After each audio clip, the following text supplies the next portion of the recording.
Hello guys! Welcome to Mamu and Papu Vlog! At syempre, nandito rin si Baby Skylar. So, ngayon po guys, is pupunta kami doon na naman kay tatay.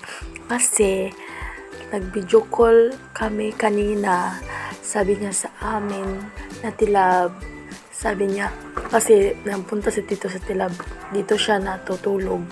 So, nag-video call si tatay sa amin na papuntahin daw niya kami doon sa bahay kasi na nagluto daw sila ng pilit ay tik-tik na budbud yung tawag doon. Yan, punta na kami doon, nag-drive lang si Tita Lab at saka si Dodong Skylar ay nasa gitna. Siyempre, malamang sa likod, ibutang niyo, mahulog siya biya.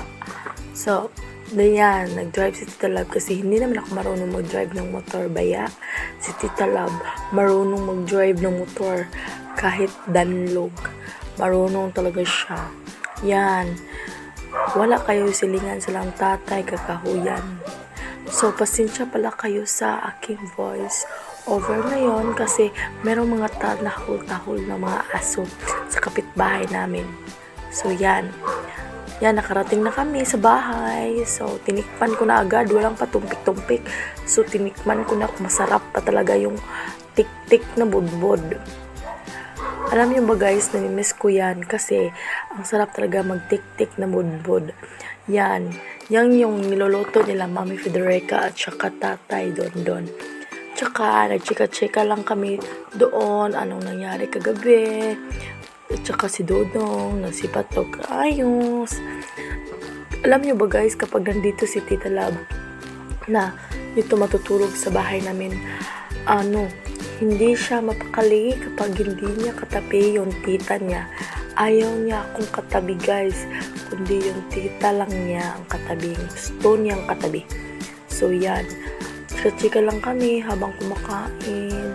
At saka, pagka uran-uran anak guys, kay kuan, na ay nakit-anak ko nga buongon. So, pinanitan ko, pero hindi ko pinakita sa camera kasi bawal, diba? Yung mga matatalim na mga bagay. So, yan, si Mami Federica yung nasa bintana.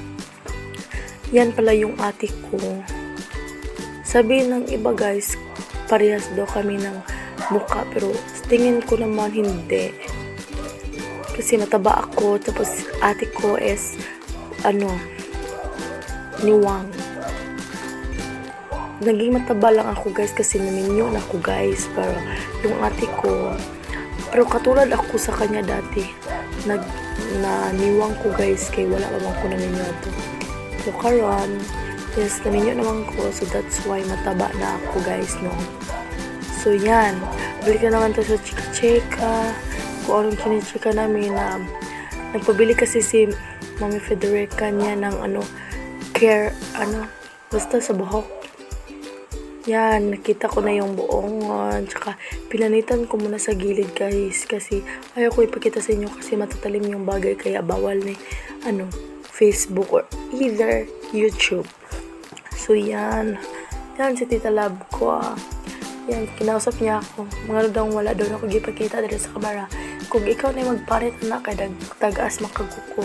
Mahaba yung kuko niya, guys. So, yan, pinanitan niya, guys. Tapos, ako naman to, yes, kumakain ng mga bulad. Kasi meron silang bulad na lupo, ay kaya masarap yun. Alam niyo ba, guys, nga, kapag dito sa bahay is, masilan lang akong kumakain ng mga buwad kasi masarap naman yung buwad guys, kaso nasuko si Papu kay natagam siya kay may UTI manggugo guys, may UTI ka naman sige ragaw bulad. Kapag meron kasing bulad dito sa bahay guys, hindi ko yan titiglan hanggat hindi ko yan maubos guys. Ang sarap ng bulad guys. Tapos kapag may ginamos guys, sobrang sarap yan guys. Ito snow saging. So yan, pinanitan na ng tilablog at saka nagkuha man ako niya ng asin kasi sabi ni Mami Federica, binigay lang daw niyan sa kapitbahay namin na tapos si Uncle Digoy ang nagbigay dyan daw. So yan, tinikman ko guys, parang asim-asim at saka matamis-tamis. Pero masarap siya kapag inudlod mo siya sa asin. So yan, kung chika-chika lang, kung anong ginagawa sa buhay namin. Yan yung tatay ko guys. Yun si Pabella Mami Fedrex. So yan, si tatay, papansin sa camera, oo. Lakad-lakad. O, paibog siya sa iyang kuan. Gihimo nga. Tik-tik, bod-bod. Bod-bod na tik-tik. So yan, kakain na ako kasi natapos naman akong kumakain ng tik-tik na bod-bod or bod-bod na tik-tik. So, yan guys, kumakain na lang ako ng mga buongon. Bahala na magsigulo-gulo basta kayo namigikaon guys. Ako lang ba guys na busog akong tiyan. Ako unang-una is kaon. Yes. Ika nga nila is kaon, ayaw pagtipid sa mga pagkain, di ba? Yan yung sabi sa kanila. So that's why sinunod ko. Kaya taba ko na. Mga timbang ko guys is 60 lang ata, 61, 62. Basta 60 over 60 lang siya. So yan, si tatay sabi ko sa kanya, ibabay mo yung t-shirt mo kasi nandito ka sa camera ko, kaya yan, ano siya, igang man kayo, so that's why hindi niya binababa. So yan yung tatay namin. By the way guys, 4 kami magkakapatid. Diba? Ang kulit ng tatay ko kasi ihilot to niya ako ang likod kay anak lagi ko siyang kapoy kaya akong likod. Kaya minasage niya ako, diba guys? Sorry na kasi guys, kasi matawag yung hindi maka storya og dali kay mabulol. Yun, mabulol. So yan, tamang chika-chika natin love, kaya tawang-tawa kasi gusto daw ako pa. Si tatay kasi noon is pinakat niya yung bangs ko, kaya yun parang kabayo yung dating. Yung hindi naman yung dapat sa kilay guys, yung uso ngayon. Yun talaga yung makita yung ko, ulat dito sa agdang, kasi may ulat talaga ako guys, kasi bata pa lang ako guys, dasmagan ako ng truck, so that's why may ulat ako guys, no.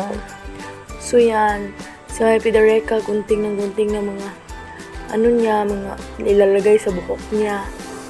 So yan, keratin man ata yan. So yan guys, baka naman keratin. Binilhan namin siya ng keratin kasi request niya yan, at saka magbabayad naman siya daw, sabi niya. So iwan ko na lang sa kanila, kaya yan, tinaas ko yung paa ko guys kasi kati-kati. So yan, pasensya lang talaga kayo kapag kumakain ako, ganyan talaga kumakain guys, tinaas ko yung mga paa. Kapag pobre ka talaga guys, yung nakasanayan mo na yung ganyan. Yan, kaya taga-probinsya ka, laking probinsya ka, yun yung gagawin. Iwan ko ba kung saan sa banda sa Manila kapag probinsya, sa kanila ay ganyan din. Pero sa amin guys, ganyan kapag kumakain guys, kasi ang sarap ng pagkain kapag ganyan yung sa paa namin, itataas yung tuhod. So yan, kunting kain ng bulat kasi naubos na namin yung buongon. So kunting kain ng buwad munang ayun mi guys, kay kami mo pamintig bulat dili na mahurot ng kailangan jud hot do ng bulad before mo undang og kaon. So that's why lakas ng hangin dito guys sa amin, kaya ang hirap magvo-voice over kasi mayroong nagtatahol ng mga aso, mayroong malakas na hangin, pero okay lang ba yan? Okay lang yan guys. Walang makakapigil sa akin guys, no. Kasi tulog na yung baby ko nga si Baby Skylar. Kaya yung nagvo-voice over lang ko. Saka bukas mag-vlog ako. Tapos i-upload ko na rin. Mag-vlog ako kasi mag-aaral ako bukas. Punta tayo sa school. Nasama ko kayo guys. Pero hindi ko muna sasama si Baby Skylar doon sa school kasi